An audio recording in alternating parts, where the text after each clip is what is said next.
The sound of rain hitting the glass walls of her penthouse echoed like lonely footsteps in an empty hall. And Emma Rivera, the youngest self-made female CEO in the city, sat silently by the window staring into the darkness. To the world she had everything: money, fame, and power. But inside she was drowning in a silence that even success couldn't fill.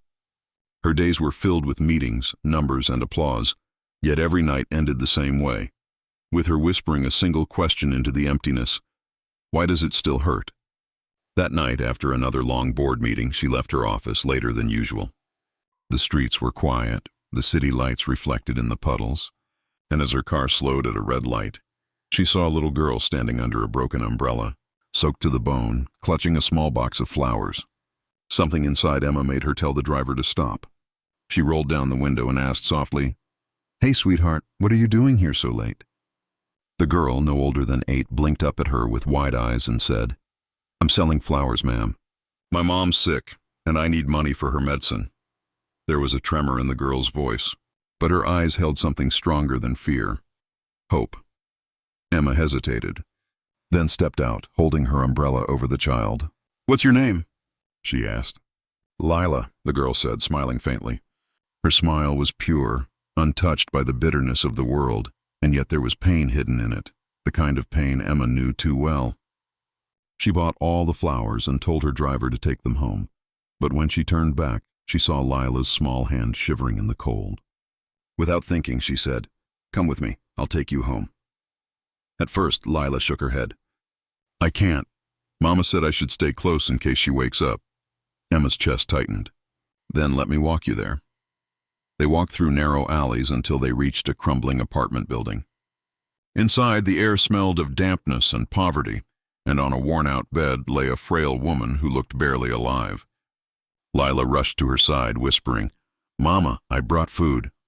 The woman's eyes fluttered open weakly, and when she saw Emma, she tried to sit up, her face pale as paper. "You shouldn't have," she whispered to Lila. Emma knelt down beside her. "It's okay. I just wanted to help." But then something caught her attention, a silver necklace hanging from the woman's neck. Her heart stopped when she saw it, a small pendant shaped like a crescent moon with a missing half. Emma reached instinctively for her own neck, pulling out an identical pendant she had worn all her life. Her breath caught. "Where did you get this?" she whispered, her voice shaking. The woman stared at her, confusion clouding her eyes, and then realization slowly dawned.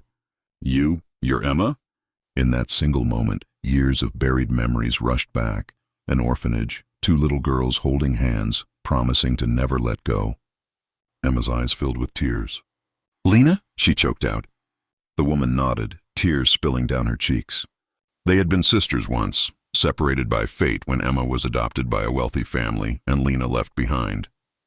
Emma had spent years searching, but life had dragged her into a storm of ambition, and somewhere along the way, she lost her trail. Now, fate had brought her here through a child's innocent plea. Lila watched in confusion as the 2 women embraced, crying softly. "You're my aunt?" she asked, tilting her head. Emma turned to her, tears still wet on her cheeks, and smiled through them. "Yes, sweetheart, I'm your aunt." For the first time in years, Emma felt warmth flood her heart, something real, something that couldn't be bought. She helped Lena and Lila move into her home the next day. It wasn't easy. Lena was weak and needed constant care, while Lila struggled to adjust to her new surroundings. She missed her tiny home, her school friends, and the simple life she knew.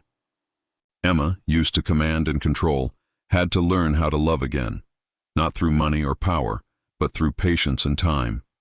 Days turned into weeks, and slowly a family began to form.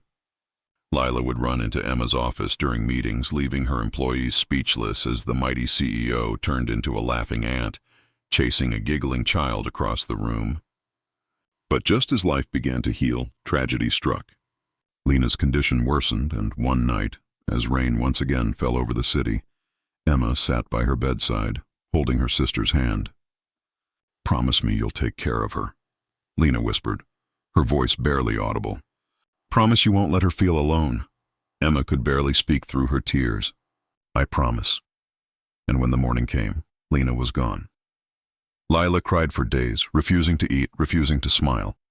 One evening, she looked up at Emma and whispered, "Can you be my mom for just one day?"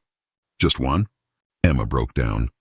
She pulled Lila close, holding her so tightly as if she could protect her from the world.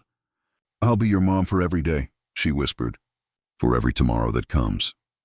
From that day on, Emma was no longer just a CEO. She was a mother, a protector, and a second chance wrapped in love. Years later, as Lila grew older, she often stood beside Emma during company charity events, handing out scholarships to children who had stories like hers. Emma's company became known not for its profits but for its compassion.